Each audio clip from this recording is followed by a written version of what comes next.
semua teman-teman. Di video kali ini aku akan membahas tentang penyebab dari bayi sering mengalami diare. Nah, kebetulan bayi aku kemarin mengalami diare ya teman-teman. Nah, jadi apa sih penyebab bayi itu sering mengalami diare? Nah, pada umumnya biasanya bayi-bayi itu sering akan mengalami namanya diare ya teman-teman. Apalagi bayi yang sudah mengenal makan dan minum di usia 6 bulan teman-teman. Nah, tapi teman-teman, aku akan jelasin penyebab-penyebab lain selain dari pola makanan ya teman-teman. Nah, yang pertama bisa jadi karena infeksi ya teman-teman ya, infeksi. Nah, kenapa infeksi? Karena teman-teman biasanya pada bayi di bawah 2 tahun ada virus rotavirus ya teman-teman menyerang pada bayi kita, menyebabkan bayi kita akan sering mengalami namanya diare teman-teman. Nah, yang kedua juga bisa dialami oleh penggunaan antibiotik. Nah, pada bayi atau anak-anak, pada bayi yang umumnya itu penggunaan antibiotik sangat tidak dianjurkan teman-teman. Kenapa? Karena antibiotik bukan hanya menargetkan pada bakteri yang jahat, tapi juga antibiotik bisa berdampak mematikan bakteri yang baik ya teman-teman, sehingga penggunaan antibiotik itu bisa mempengaruhi bayi kita akan mengalami namanya diare teman-teman.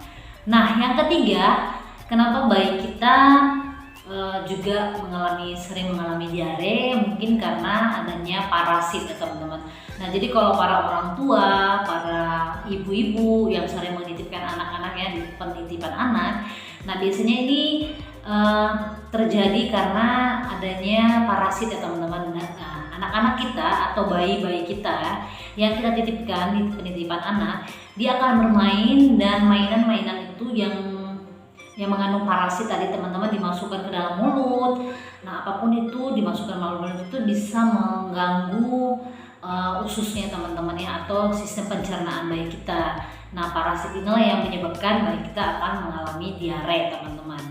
Nah, selanjutnya yang keempat, penyebab dari bayi kita sering mengalami diare yaitu karena alergi susu. Nah, kenapa alergi susu teman-teman? Nah, jadi kalau misalnya bayi kita nggak cocok satu susu, dia akan menunjukkan gejala diare teman-teman, atau dia tidak cocoknya dengan susu tadi itu dia akan lebih mengalami rewel ya teman-teman, dan juga sakit perut teman-teman. Nah, biasanya nih para dokter kalau misalnya bayinya nggak cocok dengan satu susu akan mengganti dengan susu khusus bayi yang tidak cocok dengan satu susu ya teman-teman. Nah, biasanya susu itu akan diganti dengan susu yang tidak mengandung susu sapi ya teman-teman, seperti itu teman-teman. Nah, terus teman-teman, kenapa juga bayi kita sering mengalami diare? Jadi pada umumnya kalau misalnya bayi yang sudah usianya 6 bulan akan dikenalkan dengan makanan-makanan ya teman-teman. Jadi kalau teman-teman salah memberi makanan pada bayi-bayi teman-teman, atau teman-teman tidak menjaga atau tidak memberikan asupan yang sehat seperti teman-teman, nah bayi kita akan gampang sekali mengalami namanya diare teman-teman. Nah, jadi kalau misalnya seperti aku, papa itu kalau misalnya dia sudah mengalami diare, nah aku udah harus lebih waspada terhadap makanan yang menurut aku tuh bisa menjadi pemicu dia diare seperti teman-teman. Nah, jadi teman-teman, gimana sih solusinya supaya bayi kita itu terminimalisir dengan diare tadi teman-teman? Nah, teman-teman bisa memilih makanan-makanan yang sehat ya seperti itu teman-teman. Nah, kalau bisa buah-buahnya atau makanan yang akan diberikan kepada bayi kita dimasak dengan benar-benar masak ya teman-teman, dan juga dicuci. Kalau misalnya teman-teman ngasih buah atau apa gitu, teman-teman dicuci dulu buahnya supaya tidak mengandung parasit seperti teman-teman.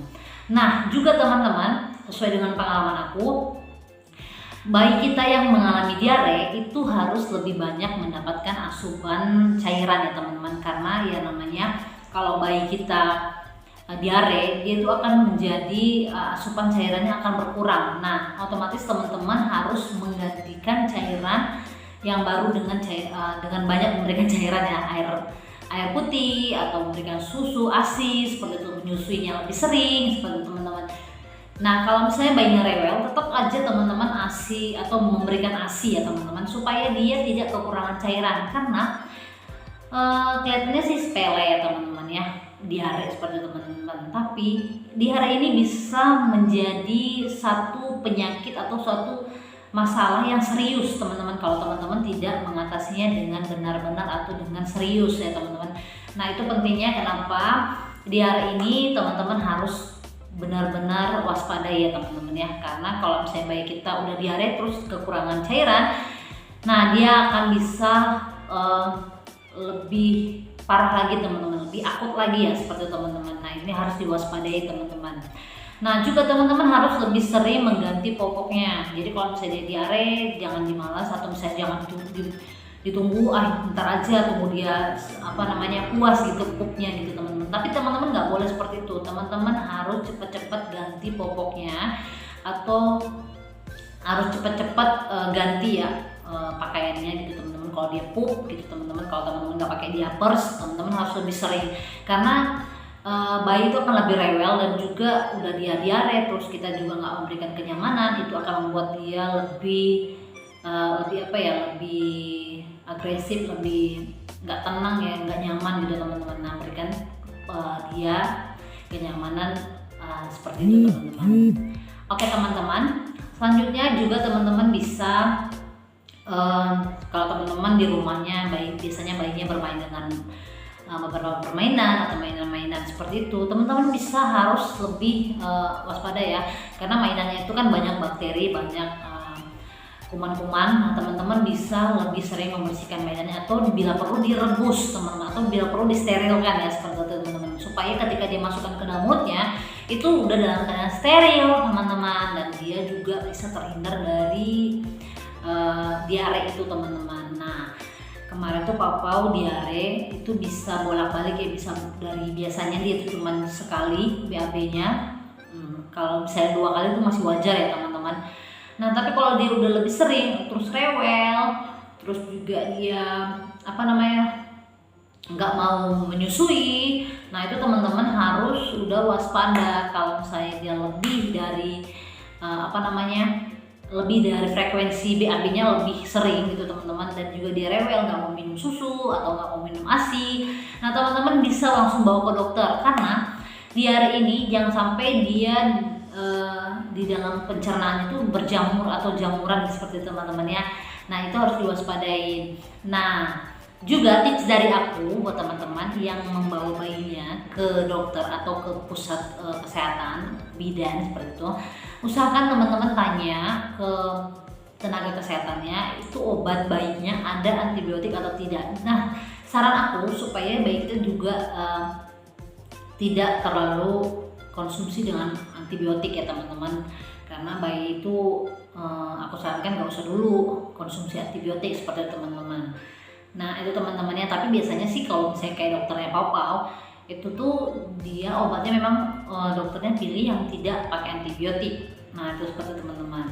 Nah, itu saran dari aku dan juga masukan dari aku supaya teman-teman yang mengalami bayinya sering diare, teman-teman bisa waspadai melalui cara-cara tadi. Nah, itu dia teman-teman. Dan juga kalau menurut aku sesuai dengan pengalaman aku, kalau misalnya Pau itu sekali seminggu aku pijit ya teman-teman ya, pijit seluruh tubuhnya, mulai dari telapak kaki, tangan, terus punggungnya aku pijit. Ada di video aku sebelumnya itu ada video yang cara memijit bayi teman-teman, supaya bayi kita lebih rileks dan juga terhindar dari penyakit ya teman-teman ya. Nah, juga teman-teman bisa mengaktifkan tubuhnya ya yang kaku itu teman-teman, seperti itu teman-teman. Oke teman-teman, sekian dulu video dari aku. Maaf teman-teman udah lama ya aku nggak bikin video, karena aku cerita sedikit ya, karena Papa itu udah mulai aktif-aktifnya teman-teman. Dia usianya udah 1 tahun 4 bulan. Saat ini udah 1 tahun 4 bulan dan itu lebih aktif, dia tuh udah bisa jalan dan itu nggak mau diem. Jadi kalau aku bikin video susah teman-teman, aku udah pernah bikin video dan itu kacau, karena aku ketika aku bikin video dia tuh langsung ngambil handphone aku atau dia minta gendong seperti teman-teman. Jadi aku udah terbatas waktunya untuk bikin video, tapi aku usahakan. Nah, ini sekarang dia lagi tidur, aku akan sering bikin video teman-teman. Oke teman-teman, terima kasih udah nonton video aku, dan jangan lupa buat teman-teman yang baru pertama kali mampir di YouTube channel aku untuk bantu like dan juga subscribe YouTube channel aku supaya aku bisa tambah semangat bikin videonya. Oke teman-teman, makasih udah nonton video aku. Sampai jumpa di video selanjutnya. Bye bye.